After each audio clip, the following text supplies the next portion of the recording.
J'en profite que je suis dans ce décor naturel. Je vous ai enregistré la vidéo de Ant-Man et Quantum Mania, la Ant-Man 3. Et là, j'en profite pour vous parler d'une petite comédie française que je viens de regarder. Et franchement, je l'avais manqué au cinéma. Je suis content de l'avoir attrapé.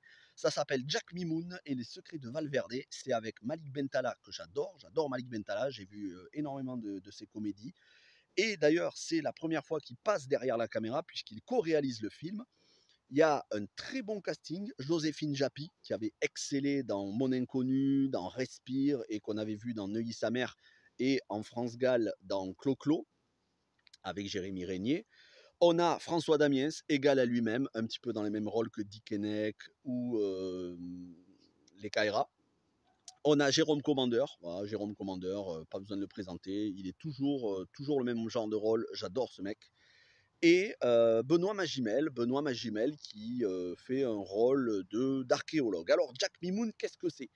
Jack Mimoun, c'est une sorte de Bear Grylls mélangé à Nathan Drake de Uncharted à la sauce Malik Bentala, mais pas tant d'humour que ça. Et là, pour ceux qui se disent oh, ça va être encore une comédie ridicule, c'est pas tant une comédie, c'est un film d'aventure avec quelques blagues. Après, François Damiens, il est déchaîné dans le film. Et si vous aimez bien François Damiens dans le genre de rôle de mec un peu débile, il est excellent. Et il forme un tandem avec Jérôme Commandeur. Franchement, ça vaut le coup d'œil. On y suit donc Jack Mimoun, qui est soi-disant un survivant de l'île la plus dangereuse, la plus perdue de notre planète, le Valverde, l'île de Valverde. Et sur cette île, il y a le père de Joséphine Japy, donc son personnage, je ne sais plus le nom du personnage, son père qui avait disparu plusieurs années auparavant. Et elle est fan de Jack Mimoun, qui fait des documentaires, des livres pour vanter la survie en milieu hostile. Et elle va lui demander de l'amener sur cette île, l'île de Valverde. Et en fait, elle va lui demander contre son gré. Elle va un petit peu l'arnaquer et elle va l'amener en avion. Et lui, il ne sait pas que c'est Valverde. Et au final, ils vont se retrouver parachutés sur cette île qui ressemble un petit peu à Skull Island dans King Kong, qui n'a pas sans rappeler Skull Island du King Kong de Peter Jackson. Attention, hein, je ne suis pas en train de comparer le film avec King Kong. Je vous dis, ça rappelle un petit peu l'île avec toutes les menaces qu'il peut y avoir et toute la faune, la forêt et tous les dangers. Ça fait penser un petit peu à du Jungle Cruise, ça fait penser à du Tomb Raider, ça fait énormément penser à du Uncharted. Et c'est surtout un très bon petit film d'aventure qui est beaucoup plus axé sur la chasse au trésor avec des blagues, mais beaucoup plus axé sur la chasse au trésor que sur les punchlines. Il y en a des punchlines, mais ça tombe pas ridicule. On a aussi un scénario de film d'aventure, et franchement, Malik Bentala, qui a pris du poids exprès pour le film, il est crédible. Il est crédible parce qu'il n'est pas sans arrêt en train de faire des blagues. Il y a aussi des moments un peu plus sérieux. Joséphine Japy, je me dis qu'elle ferait une Lara Croft excellente en l'envoyant dans le film. Même si elle n'a pas forcément le physique pour, il faudrait qu'elle prenne un peu du muscle. Mais Joséphine Japy, toujours aussi naturelle, toujours aussi enthousiaste, avec un merveilleux sourire. Elle est très très bien dans le film. François Damiens et Jérôme Commandeur, les deux s'en donnent à cœur joie.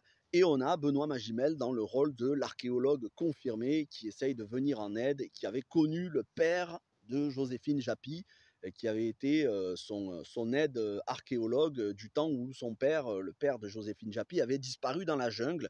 Et elle n'a gardé juste que quelques souvenirs et elle essaye de savoir un petit peu où est-ce qu'il est mort et surtout est-ce qu'il avait découvert le secret d'un pirate, le pirate dont je me souviens plus du tout le nom, qui s'était échappé de cette île et qui avait lancé comme défi avant d'être pendu, qui avait lancé comme défi à qui voulait le relever, qu'il se trouvait un trésor sur cette île et ceux qui sauraient déchiffrer son message codé, son énigme, pourraient trouver le trésor. Et donc ça va être une chasse au trésor. À mi-chemin, je vous dis, entre Jungle Cruise récemment avec Dwayne Johnson et Alibaba et la caverne des merveilles, là, où c'est 40 voleurs, je sais plus.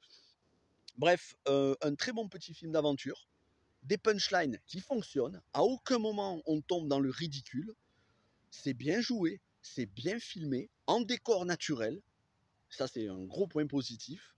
Franchement, je ne sais pas pourquoi je suis passé à côté de ce film quand il est sorti au cinéma, j'aurais dû aller le voir, mais je vous le recommande amplement, ça fonctionne, Et si vous avez la crainte que ce soit un Taxi 5, que, soit dit en l'occurrence, moi j'ai beaucoup aimé Taxi 5, mais je sais qu'il y en a qui n'aiment pas, si vous avez la crainte que ce soit l'humour à la Taxi 5, c'est pas du tout le cas. Mais vraiment pas. Pour moi, on est sur une très bonne version de Uncharted avec de l'humour, façon Frenchy. Franchement, le film n'a rien à envier à le film en lui-même, la chasse au trésor, n'a pas grand-chose à envier à des aventures de Lara Croft ou de Nathan Drake dans Uncharted, les jeux. Hein. Parce que vous allez avoir vraiment une chasse au trésor.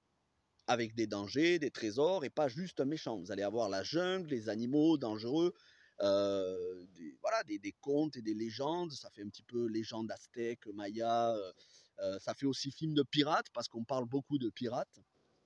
Les pirates sur les bateaux, hein, pas les pirates informatiques. Donc c'est un très bon petit film, très divertissant. Franchement, Jack Mimoun et le secret de Valverde, ils viennent de sortir en DVD, VOD, Blu-ray. Si vous ne l'avez pas vu, rattrapez-le, parce que vous allez passer un bon moment. Je vais m'arrêter là, je n'ai pas besoin de faire 10 minutes de critique. J'ai passé un super moment, j'ai ri. C'est une bonne comédie française d'aventure, mais avant tout, c'est un film d'aventure. Regardez-le, dites-moi ce que vous en avez pensé. Et puis si vous n'aimez pas, c'est pas grave, il y aura toujours d'autres comédies qui vous plairont. Merci d'avoir regardé cette vidéo, petite vidéo, pas besoin de faire plus long. Passez une bonne semaine, un bon week-end, portez-vous bien. Ciao tout le monde.